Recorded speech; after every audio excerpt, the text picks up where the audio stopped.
जानी है। बुलेटिन के आगाज में खबर शामिल करेंगे इलेक्शन के हवाले से। आम इंतखाबात की तैयारियां जारी हैं। बैलेट पेपर्स की प्रिंटिंग का काम मुकम्मल हो गया है और तरसील जारी है। इलेक्शन कमिश्नर पंजाब एजाज अनवर चौहान का कहना है शफाफ और पुरअमन इंतखाबात के इनेकाद को हर सूरत यकीनी बनाया जाएगा। तफसीलात के लिए बात करते हैं मोहम्मद इशफाक से। जी इशफाक।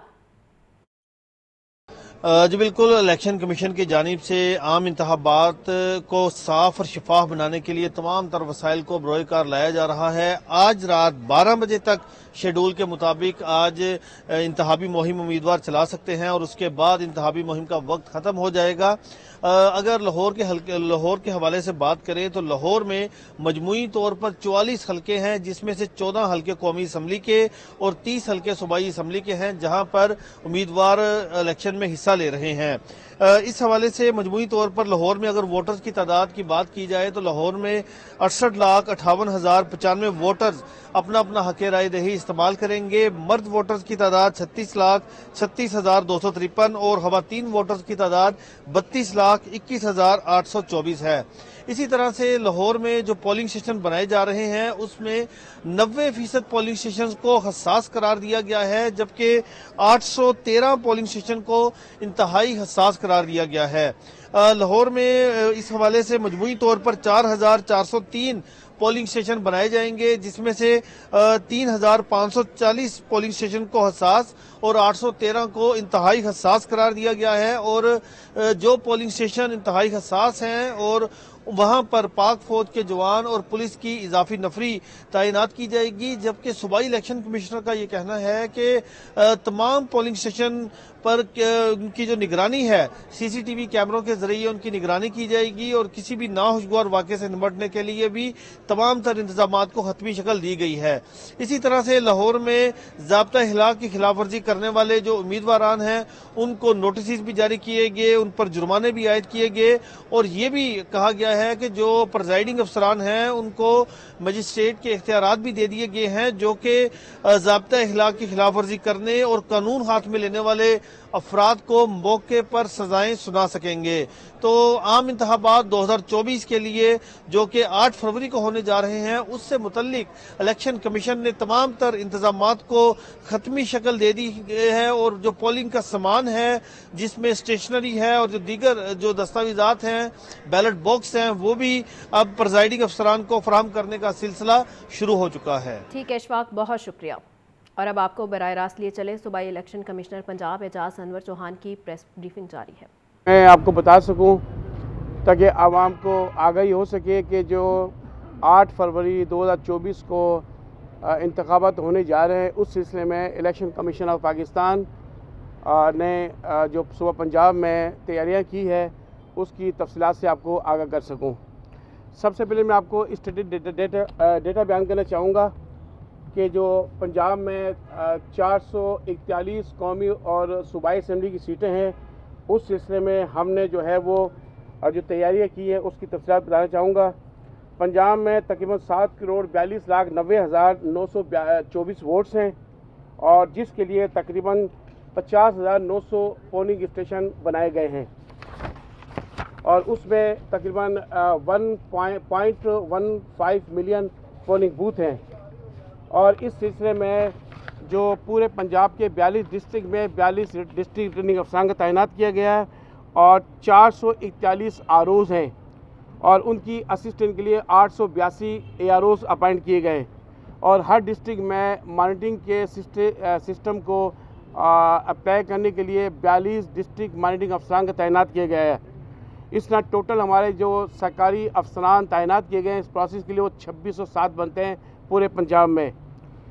और जो हमारे पोलिंग स्टेशन पर पोलिंग अमली की तैनाती की गई है उसमें तकरीबन 5,24,000 पोलिंग स्टाफ की अपॉइंटमेंट की गई है और इनकी मुकम्मल स्टाफ की तरबियत 1 फरवरी को कंप्लीट कर दी गई है।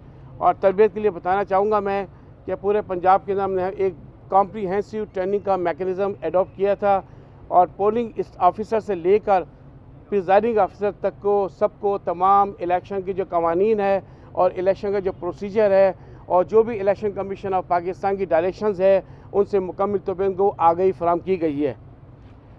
मज़ीद बताना चाहूँगा कि जो पंजाब में जो पोलिंग स्टेशन का सेटअप किया गया है उसमें 3 कैटेगरी है।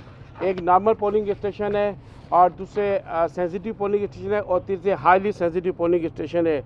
और हाईली सेंसिटिव जो पोलिंग स्टेशन है उसके हर पोलिंग बूथ पर CCTV कैमरा की इंस्टॉलेशन का प्रोसेस भी होगा और हर बूथ में कैमरा लगाया जाएगा। बैलेट पेपर की प्रिंटिंग का काम भी कंप्लीट हो चुका है और बैलेट पेपर की तरसील भी कंप्लीट हो चुकी है। बल्कि बताना चाहूँगा कि आज पूरे पंजाब के 42 डिस्ट्रिक्ट में पोलिंग बैग्स की कंप्लीशन का प्रोसेस भी कंप्लीट हो चुका है और इस वक्त RO साहिबान जो है अपने आखिरी मराहिल में जा रहे हैं। यानी आज आपको पता है कि ट्रांसपोर्टेशन का इंतज़ाम किया जाएगा और पोलिंग स्टाफ की जो अटेंडेंस है उनको इंश्योर किया जाएगा ताकि कल 7 तारीख को पोलिंग स्टाफ को जो है पोलिंग मटेरियल हैंडओवर किया जा सके। इस सिलसिले में तमाम ROs के हर डिस्ट्रिक्ट में मुख्तलिफ़ किस्म के मुख्तलिफ़ स्पॉट्स पर डेस्टिनेशन पॉइंट बनाए गए। इंतखाबात को पुरअमन बनाने के लिए तमाम डिस्ट्रिक्ट के डिपो साहिबान ने सिक्योरिटी प्लान मरतब कर लिया है और उसकी कॉपीज़ भी हमें मसूल हो गई है। ट्रांसपोर्टेशन प्लान भी बनाया गया और साथ साथ कम्युनिकेशन प्लान भी बनाया गया है ताकि ट्रांसपोर्ट के ज़रिए पोलिंग स्टाफ को और पोलिंग मटेरियल को मुनासिब तरीके से अच्छे अंदाज से RO की दफातर से पोलिंग स्टेशन और पोलिंग स्टेशन से RO की दफातर में पहुँचाया जा सके। इस तरह अल्हम्दुलिल्लाह इलेक्शन कमीशन ऑफ पाकिस्तान ने आज अपनी तैयारियां मुकम्मल कर ली है पंजाब में और 8 तारीख को इलेक्शन हो गए। इलेक्शन कमीशन ऑफ पाकिस्तान अपनी आइनी जिम्मेदारियां पूरे करने के लिए मुकम्मल तौर पर तैयार है और आपको ये बताना चाहूँगा मैं कि इलेक्शन कमीशन ऑफ पाकिस्तान की हमेशा कोशिश रही है कि पाकिस्तान में हर आने वाले इंतखाबात के प्रोसेस को बेहतर से बेहतर किया जा सके। तो इस सिलसिले में हमारी जो मौजूदा मैनेजमेंट है और ख़ास तौर पर मोहतरम चीफ इलेक्शन कमिश्नर जनाब सिकंदर सुल्तान राजा साहब की मुकम्मल सुपरविज़न और उनका जो मॉनिटरिंग सिस्टम है और उनकी जो डायरेक्शंस है उनके तहत चलते हुए हमने मुख्तलिफ़ किस्म के इस सिस्टम्स एडॉप्ट किए, मुख्तलिफ़ किस्म के मैकेनिज़्म एडॉप्ट किए ताकि इस इलेक्शंस को हम पुरअमन साफ़ और शफाफ और साथ साथ जो है वो ट्रांसपेरेंट से साथ कर सकें।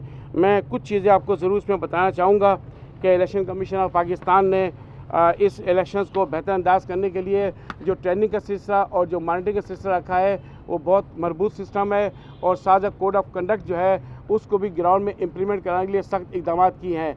कोड ऑफ कंडक्ट जो है वो कंटेस्टिंग कैंडिडेट्स के लिए भी है और पोलिंग एजेंट्स के लिए भी है और हमारी जो पॉलिटिकल पार्टीज़ उनके लिए भी है, नेशनल मीडिया के लिए, इंटरनेशनल मीडिया के लिए, ऑब्जर्वर्स के लिए। तो इस तरह वसी तौर पे कोड ऑफ कंडक्ट का सिलसिला जारी किया गया है और साथ साथ जो सिक्योरिटी ऑफिशर्स हैं, जो हमारी पुलिस ऑफिसर्स हैं, उनकी जो ड्यूटीज़ होगी उस सिलसिले में उनको बाकायदा SOPs इशू की गई है और सिक्योरिटी पर्सनल की ट्रेनिंग का सिलसिला भी किया गया। पूरे पंजाब के जितने भी पोलिंग स्टेशन पर जो पुलिस ऑफिसर्स और सिक्योरिटी का अमला तैनात किया जाएगा उसके लिए बाकायदा ट्रेनिंग का पूरा प्रोसीजर एडॉप्ट किया गया और उनको बताया गया कि उनकी क्या ड्यूटीज़ है।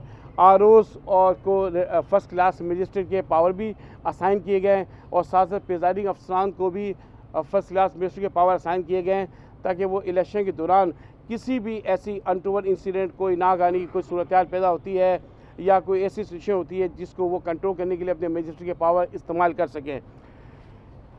और मज़ीद बताना चाहूँगा कि जो हमारा कंट्रोल रूम का सेटअप है वही पूरे पंजाब में किया गया। हर डिस्ट्रिक्ट ऑफिस के अंदर हमने कंट्रोल रूम सेटअप किया, हर डिवीज़न ऑफिस में कंट्रोल रूम बनाया। आगे बढ़े और आपको बताएं कि लाहौर की इलेक्शन कहानी लाहौर न्यूज़ की ज़ुबानी 1977 में कौमी असम्बली NW से NA के नाम की बन गई और कौमी असम्बली की 200 नशिस्तों के लिए 7 मार्च 1977 को इलेक्शन हुए। इलेक्शन के नताइज की इब्तदा में अपोजिशन के उम्मीदवार को 15 से 20 हज़ार पर बरतरी बताई गई और आखिरी नताइज की आमद तक पीपल्स पार्टी के उम्मीदवार 30 और 40 हज़ार वोटों के फ़र्क से जीत गए। तफसीलात के लिए बात करते हैं मोहम्मद यासीन से। जी यासीन। जी बिल्कुल 1977 में कांग्रेस से NA की नाम से बन गई। पीपल्स पार्टी के दौरे हुकूमत में होने वाले इलेक्शन को मुतनाज़ करार दिया गया। नताइज का ऐलान रेडियो पाकिस्तान और PTV पर बड़े ड्रामाई अंदाज में पेश किया गया। कौमी असम्बली की 200 नशिस्तों के लिए 7 मार्च 1977 को इलेक्शन हुए। इलेक्शन के नताइज की इब्तिदा में अपोजिशन के 15 से 20 हज़ार की बढ़तरी बताई गई। आखिरी नताइज की आमद तक पीपल्स पार्टी एक उम्मीदवार इससे 40 हज़ार से जीत गया। इलेक्शन कमीशन ने कि मुल्क भर में 200 में से 155 सीटें पीपल्स पार्टी जीती है और पीएनए समेत आपने नतीजे के मानने से इनकार और एहतजाज का ऐलान कर दिया पीपल्स पार्टी के खिलाफ। पीएनए यानी पाकिस्तान कौमी इत्तेहाद ने इलेक्शन में हिस्सा लिया।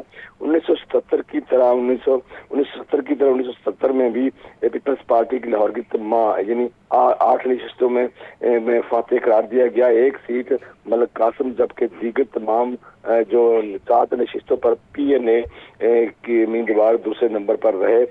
एनए 181 से SM Masood 45,453 vote, Chaudhry Rafiq Ahmad Bajwa 33,992 vote लिए। इसी तरह एनए 82 से खालिद लतीफ कारदार को 53,757, मोहम्मद नीफ रामे को 32,672 वोट मिले। माफ कीजिएगा, बड़ा जुल्फकार भुट्टो से इख्तलाफात के बहस नीफ रामे ने पीपल्स पार्टी छोड़कर कौमी इत्तेहाद से इलेक्शन लड़ा था। एनए 83 से मियाँ 64,649 और खुर्शीद कसूरी 31,559 वोट लिए। एनए 84 से doctor SM Masood 45,822, Malik Qasim 31,886 vote ले सके। एनए 85 से मियाँ सलाहुद्दीन को 51,171 और मीर अब्दुल्ला खान को 31,498 वोट मिले। इसी तरह एनए 86 से मलिक मोहम्मद अख्तर ने 49,753 और अबैदुल्ला 664 वोट हासिल किए। एनए 87 से मोहम्मद रशीद ने 58,978 और रहमत अलाई ने 31,169 वोट हासिल किए। इसी तरह एनए 188 से मलिक मराज खालिद ने लाहौर में सबसे ज्यादा वोट 73,398 हासिल किए। इस हल्के में पीएनए के अब्दुल कयूम खान 43,629 वोट लेकर दूसरे नंबर पर रहे। अपोजिशन ने तमाम नतीजे को मुस्तल करके सुप्रीम कोर्ट के तहत नए इलेक्शन कराने का मुतालबा कर दिया। जी ठीक है यासीन, बहुत शुक्रिया।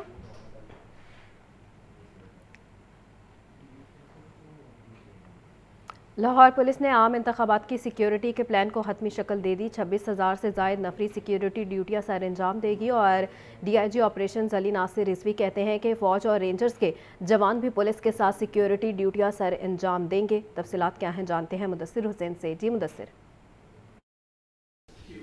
जी बिल्कुल, इलेक्शन 2024 में सिक्योरिटी के किस तरह के इंतजाम किए गए हैं, डीआईजी ऑपरेशन अली नासिर रिजवी हमारे साथ मौजूद हैं। हम उनसे जानने की कोशिश करते हैं। सर बताइएगा किस तरह के सिक्योरिटी के इंतजाम किए गए हैं और कितनी नफरी आप तैनात कर रहे हैं। इलेक्शन के लिहाज से हमने बड़ा एक फुल प्रूफ सिक्योरिटी प्रोग्राम जो है वो तरतीब दिया है। और मैं इलेक्शन के मतलब बताता चलूँ कि जनरल इलेक्शन में सिक्योरिटी सिर्फ सिक्योरिटी पोलिंग डे वाले दिन नहीं, बल्कि इलेक्शन की सिक्योरिटी इलेक्शन से 1 माह पहले अगर आप स्टार्ट नहीं करते हैं तो आप ये क्लेम नहीं कर सकते कि आप डिज़ायर्ड रिज़ल्ट्स सिक्योरिटी के हवाले से हासिल कर सकेंगे। अल्लाह का फ़ज़ल है जी कि इलेक्शन से पहले हमने जो एक डी वेपनाइजेशन के लिए कैंपेन स्टार्ट की, उसमें बहुत ज़्यादा वेपन हमने पकड़े। जो ब्रांडिशिंग ऑफ वेपन और इसके साथ जो इलीगल वेपन के ख़िलाफ़ जो कैंपेन थी उसमें बढ़ चढ़ कर हिस्सा लिया और इस चीज़ को इंश्योर किया कि किसी जगह पर वेपन ना हो, और उस चीज़ ने हमें बहुत ज़्यादा पे किया। इसके साथ साथ मैं बताता चलूँ कि जो सिक्योरिटी प्रोग्राम है उसको तरतीब देने से पहले इस दफ़ा 2018 का इलेक्शन, उससे पिछला इलेक्शन और जो बाई इलेक्शंस होते आए हैं उन तमाम के तमाम इलेक्शंस की जो एक एक चीज़ है उसमें कहाँ पर ड्यूटी ज़्यादा लगी, कहाँ पर ड्यूटी कम लगी, किस जगह पर ड्यूटी जो है उस ड्यूटी में कोई कमी आई, किस जगह पर ड्यूटी ज़्यादा होनी चाहिए थी और ड्यूटी किसी जगह पे कम लगाई गई, ये तमाम एनालिसिस किए गए। एक टीम बिठाई गई और वो टीम जो एनालिसिस टीम है उसने एनालिसिस किए, 4 दिन एनालिसिस करके एक हमें रिपोर्ट दी और उस रिपोर्ट को तमाम डिवीज़नल एसपीज़, तमाम एसडीपीओ, तमाम एसएचओ से शेयर किया और वो तमाम करने के बाद एक ऐसा सिक्योरिटी प्रोग्राम तरतीब दिया जिसमें 26,000 प्लस की नफरी लगाई गई है। और मैं बताता चलूँ 2018 के इलेक्शन में जो सिक्योरिटी ड्यूटी लगाई गई थी वो इस सिक्योरिटी ड्यूटी से 8,000 कम थी। सर आपने बताया कि ज़्यादा सेंसिटिव हैं, वहाँ पर हंगामा राई भी होगी, उसके रोकने के लिए आप क्या कर रहे हैं, क्या इंतजाम कर रहे हैं? कैमरे भी आपने बताई, इसके अलावा देखिए, जो हाईली सेंसिटिव की जो कैटेगरी है उसको बनाने का मकसद ये होता है कि अगर पिछले इलेक्शंस में वहाँ पे कुछ हुआ या कोई और चीज़ हुई या वो कोई ऐसी जगह पर है जहाँ पर किसी कैंडिडेट का घर है या उसका पॉलिटिकल ऑफिस करीब है, इन चीज़ों को देखते हुए हम क्राइटेरिया बनाते हैं। अदरवाइज़ हमने जो तमाम से श्योरिटी बॉन्ड लिए हैं, बाकी तमाम को इंश्योर चीज़ें करवाई हैं कि किसी किस्म की हंगामा राई ना हो, लेकिन एट द सेम टाइम अगर किसी जगह पे खुदा न खास्ता कोई चीज़ होती है तो हमारे जो टीयर्स हैं जिन्होंने रिस्पांस करना है, रिस्पांस टीयर्स हैं, वो बड़े स्ट्रॉन्ग हैं, बड़े मजबूत हैं। जी बिल्कुल, ये थे डीआईजी ऑपरेशन अली नासिर रिजवी जो कि आम इंतखाबात की सिक्योरिटी के हवाले से बता रहे थे। ठीक है मुदस्सिर, बहुत शुक्रिया। नवाज शरीफ के दौर में 20-20 घंटे की लोड शेडिंग ख़त्म हुई। पीटीआई की हुकूमत मुल्क को दिवालिया कर रही थी। मुस्लिम लीग नून की तर्जुमान मरियम औरंगज़ेब की मीडिया से गुफ्तगू, बोली शहबाज शरीफ ने आकर मुल्क को दिवालिया होने से बचा लिया है और नौजवानों ने 8 फरवरी को कारकर्दगी पर फैसला करना है। हमें एक्सपीरियंस भी है 2013 में महंगाई का जो आलम था, दहशतगर्दी का जो आलम था, लोड शेडिंग का जो आलम था, मुल्क के अंदर बेरोज़गारी का जो आलम था, उन तमाम चीज़ों को देखते हुए जब मोहम्मद नवाज़ शरीफ ने 2013 में पाकिस्तान के अवाम के वोट से गवर्नमेंट बनाई तो उस वक़्त के जो हालात थे और 2017 में जब उनको निकाला गया तो हालात बिल्कुल बरक्स थे। महंगाई 2.4%, 3.4% पर थी। मुल्क के अंदर सीपेक आ चुका था, एक डेवलपमेंट का सर्ज था, मोटरवेज़ बनी, सड़कें बनी, मास ट्रांजिट बने, हस्पताल बने, स्कूल बने, दहशतगर्दी ख़त्म हुई, 14,000 मेगावाट बिजली बनकर 20-20 घंटे की लोड शेडिंग ख़त्म हुई। एक तरक्की, एक खुशहाली की तरफ पाकिस्तान, एक गुड फील फैक्टर जो था उसके सेंटिमेंट के साथ पाकिस्तान की आवाम और पाकिस्तान आगे बढ़ रहा था। और यही तब 2013 में भी अहदनामा था, मैनिफेस्टो था और उसका 2018 में एक अकाउंटेबिलिटी पाकिस्तान मुस्लिम लीग नून ने